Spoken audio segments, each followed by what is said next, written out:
पिछले वीडियो में हमने चार धाम यात्रा के महत्व, उसकी आध्यात्मिक अवधारणा और हिंदू धर्म में उसके स्थान के बारे में विस्तार से चर्चा की थी। आज उसी श्रृंखला को आगे बढ़ाते हुए हम चार धामों में से पहले और सबसे महत्वपूर्ण धाम बद्रीनाथ धाम के बारे में गहराई से जानेंगे। ये वीडियो केवल मंदिर की जानकारी तक सीमित नहीं होगा, बल्कि इसमें हम इतिहास, रहस्य, परंपराएं और वे तथ्य जानेंगे जो सामान्य रूप से लोगों को ज्ञात नहीं है। बद्रीनाथ धाम उत्तराखंड के चमोली जिले में अलकनंदा नदी के तट पर स्थित है।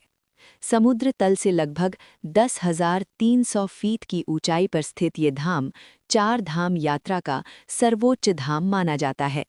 शास्त्रों में कहा गया है, चार धाम यात्रा का फल बद्रीनाथ दर्शन के बिना पूर्ण नहीं माना जाता। बद्रीनाथ धाम का प्राचीन इतिहास। बद्रीनाथ धाम का उल्लेख ऋग्वेद, स्कंद पुराण, विष्णु पुराण और महाभारत तक में मिलता है। मान्यता है कि सतयुग से लेकर कलयुग तक ये स्थान तप और साधना का केंद्र रहा है। भगवान विष्णु ने नर और नारायण ऋषि के रूप में यहीं कठोर तप किया। जब भगवान विष्णु यहाँ तपस्या में लीन थे, तब हिमालय की कठोर ठंड से उनकी रक्षा के लिए माँ लक्ष्मी ने बद्री वृक्ष का रूप धारण किया। तभी से ये क्षेत्र बद्री वन कहलाया और भगवान विष्णु बद्री विशाल कहलाए।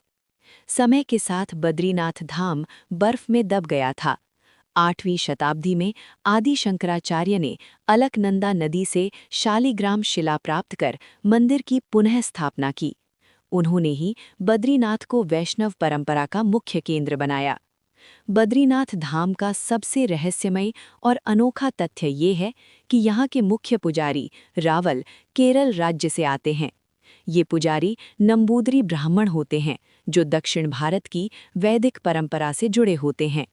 ये परंपरा आदि शंकराचार्य द्वारा स्थापित की गई थी। क्यों केवल केरल के पुजारी? माना जाता है कि बद्रीनाथ की पूजा विशेष तांत्रिक वैदिक विधि से होती है, जिसमें नंबूदरी ब्राह्मण पूर्णतः प्रशिक्षित होते हैं। यही कारण है कि आज भी उत्तर भारत में स्थित होने के बावजूद बद्रीनाथ के रावल दक्षिण भारत से ही होते हैं। इसके अलावा बद्रीनाथ मंदिर वर्ष में केवल 6 महीने खुला रहता है।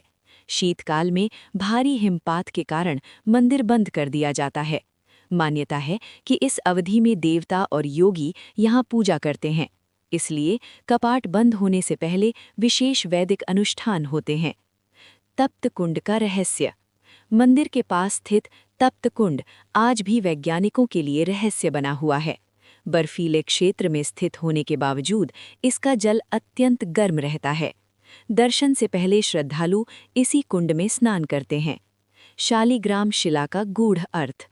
बद्रीनाथ की मूर्ति शालिग्राम शिला से बनी है। शालिग्राम को स्वयं भगवान विष्णु का साकार रूप माना जाता है। यही कारण है कि बद्रीनाथ की मूर्ति अत्यंत शक्तिशाली मानी जाती है। बद्रीनाथ और बौद्ध परंपरा। इतिहासकार मानते हैं कि एक समय बद्रीनाथ क्षेत्र बौद्ध प्रभाव में भी रहा। मंदिर की वास्तुकला बौद्ध विहार शैली से मेल खाती है। ये दर्शाता है कि बद्रीनाथ केवल धार्मिक नहीं, बल्कि सांस्कृतिक संगम भी है। आध्यात्मिक और कार्मिक महत्व। शास्त्रों में कहा गया है, बद्रीनाथ दर्शन से पूर्व जन्मों के कर्म शुद्ध होते हैं। यही कारण है कि इसे मोक्ष धाम कहा गया है। चार धाम यात्रा में बद्रीनाथ आत्मिक पूर्णता का प्रतीक है। बद्रीनाथ धाम केवल एक मंदिर नहीं, बल्कि हजारों वर्षों की तपस्या, परंपरा और रहस्य का संगम है। चार धाम यात्रा में ये धाम आत्मा को पूर्णता की ओर ले जाता है। अगले वीडियो में हम चार धामों में से अगले धाम पर विस्तार से चर्चा करेंगे। यदि ये वीडियो आपको ज्ञानवर्धक लगा हो तो कृपया इसे लाइक करें, चैनल को सब्सक्राइब करें और अपनी राय कमेंट के जरिए हमारे साथ ज़रूर साझा करें।